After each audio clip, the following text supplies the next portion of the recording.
Hello বন্ধুরা, আমি আজকে নিয়ে এসেছি কাতল মাছের ঝোলের রেসিপি। তো মাছটি আমি আগেই ভেজে নিয়েছি। তো কোনো কারণবশত হয়তো ভিডিওটা অন করিনি হয়তো, তার জন্য মাছ ভাজাটা দেখাতে পারলাম না। তো মাছের তেলটি রয়ে গেছে, আর তার সাথে আমার প্রয়োজন ছিল একটু বেশি তেলের, তাই আমি আর একটু তেল দিয়ে দিলাম। তো তেলটা প্রায় আমার গরম হয়ে এসেছে। এরপর আমি দিয়ে দিচ্ছি কুচি কাটা পেঁয়াজগুলো।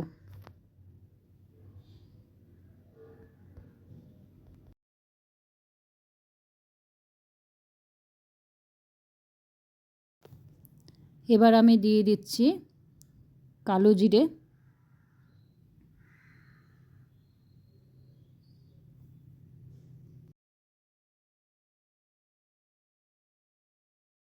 এবার পেঁয়াজটিকে আমি হালকা লাল করে ভেজে নিব।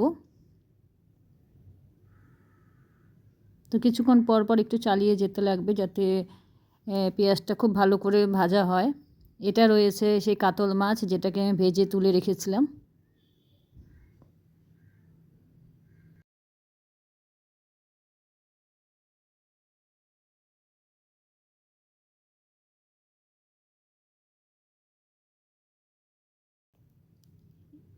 এবার দিচ্ছি কাটা আলু।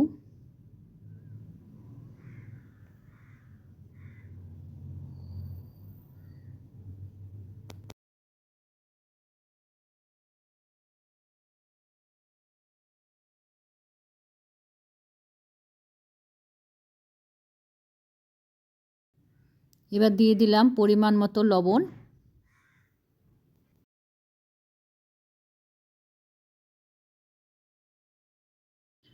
পরিমাণ মতন হলুদ। আমি একটু হলুদ বেশি দিলাম, কারণ কি আমি পরে আর হলুদ দিব না।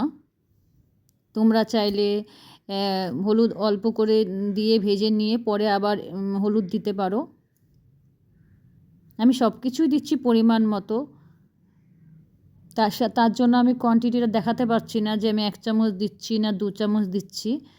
তো আমি জাস্ট সব পরিমাণ মতন দিচ্ছি, যতটুকু আমার ঝোলের জন্য প্রয়োজন।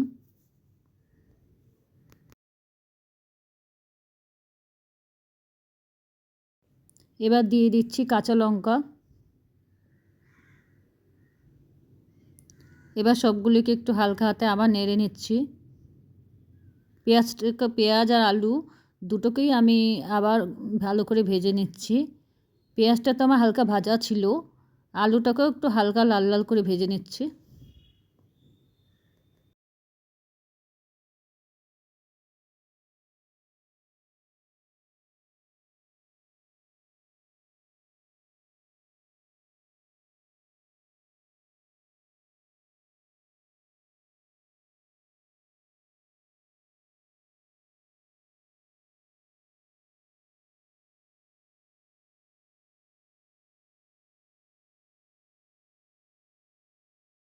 এবার আমি দিয়ে দিচ্ছি গ্রেট করা আদাটি।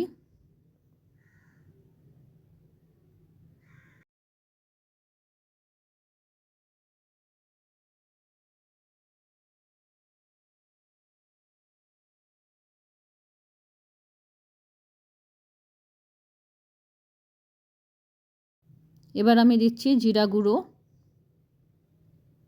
যেটা দিচ্ছি আমি 2 চামচ।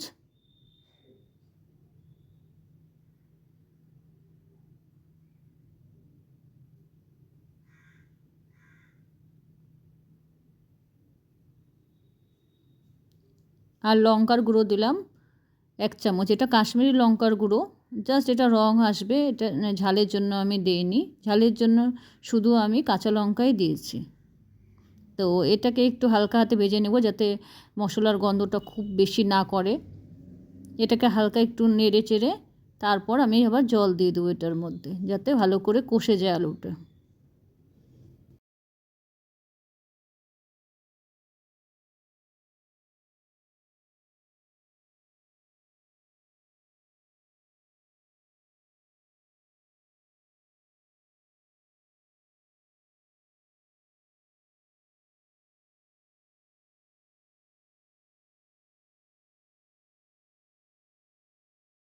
এবার দিয়ে দিচ্ছি আমি পরিমাণ মতন জল।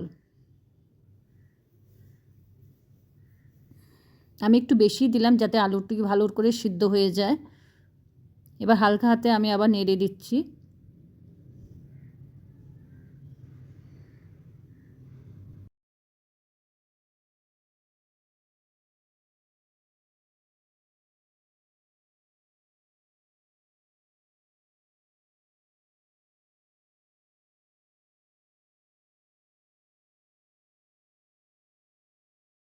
গ্যাসটাকে মিডিয়াম রেখে থালা দিয়ে ঝোলটা ঢেকে দিলাম যাতে ভালো করে কষে যায়।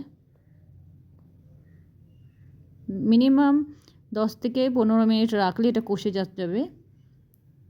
তো এবার আমি দেখে নিচ্ছি হয়েছে কি না। তো একদম হয়ে গেছে।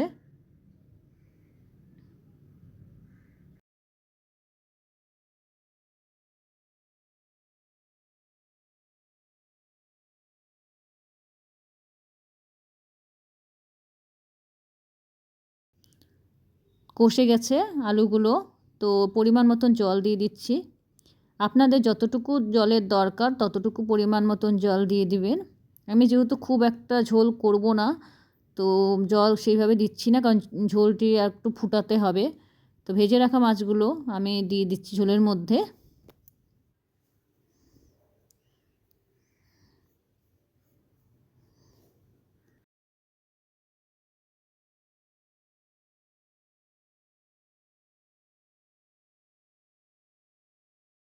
এবার মাছগুলোকে ভালো করে ঝোলের ভিতরে দিয়ে দিচ্ছি যাতে মাছগুলোতে একদম ঝোলে টুপটুপু করে হয়ে যায় আর খেতে খুব সুস্বাদু লাগে।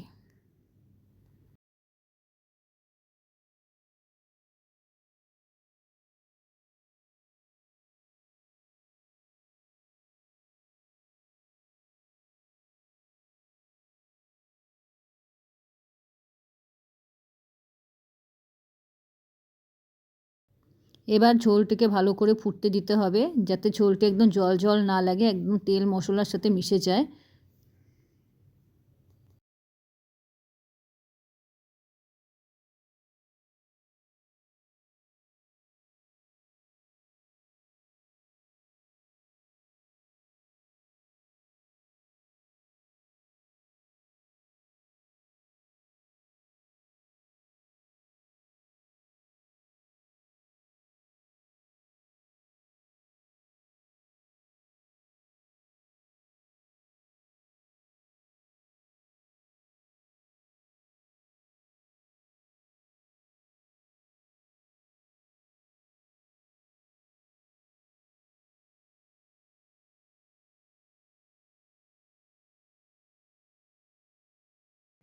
এবার আমার মাছের ঝোলটি কমপ্লিট হয়ে এসেছে।